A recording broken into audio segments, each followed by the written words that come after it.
kaugnay sa pagpapalit ng liderato ng Overseas Workers Welfare Administration o OWA dahil sa umano'y isang maanumalyang land transaction deal.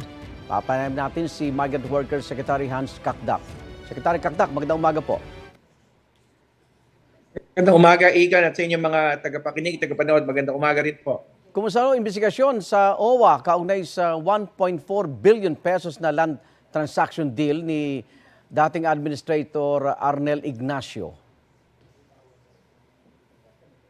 Well, higit kumulang nakapag-apat na pagpupulong tayo sa OWA Board of Trustees patungkol dito sa transaksyon na ito at nakapag-ulat na rin ako sa ating Pangulo at alam natin na ay removal from office, hindi resignation at alam natin na may mga patuloy pa kaming pagkakalap ng mga detalye para magsampa ng kaukulang kaso sa tamang ahensya o sa ngayon ng gobyerno. So, yan ang sinasagawa ngayon. But ang alam natin ay merong walang pagsagawa ng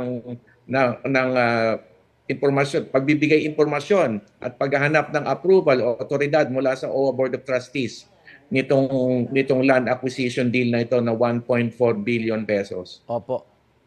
Konting detalye lang po, ano ho ba itong lupang ito? Saan at para saan ang plano ng OWA? Pansarili ho ba ito ni Ignacio? Ito ay plano niya para sa isang tinatawag na halfway house o accommodation sana sa mga OFWs bunsod nung nangyaring pandemya kung saan maraming umuwi na OFW. Pero ang punto nga dito ay kung sana dito sa pangunahing aspeto na to, pangunahing panukala nito ay nakonsulta man lang ang board, ay napayuhan siya na hindi nararapat na magkaroon ng ganitong malawakang proyekto kasi nandiyan ang private sector para magbigay ng akomodasyon sa napakaraming posibleng OFWs na umuwi kung meron mang national or global emergency. Kaya pangunahin dito kasi may mga at least 6 na aspeto na hindi nakonsulta ang OWA Board of Trustees. At yan ang unang-una. Yung aspeto ng mismong proyektong pagmumulan. Sana nagkaroon ng karampatang payo sa kanya. Opo. Meron ho bang perang nailabas o meron ho bang perang nakuha si dating OWA Administrator Ignacio? Dito sa hindi pagkonsulta sa board, merong pera na lumabas mula sa Kaban ng Bayan, mula sa General Appropriations Act. Ang pangalawa kasing bagay dito yung originally for repatriation nito at ginawang pambili ng lupa at yun mismo ay dapat din ay sagawa ang konsultasyon sa board kasi board na nag-approve ng budget. So 1.4 billion pesos ang lumabas. Lumabas na. Pero meron pa mga aspeto kasi 1.4 billion nailipat na ang titulo. Nalaman na lang namin, Igan, nung linipat na yung titulo sa pangalan ng Republic of the Philippines. Opo.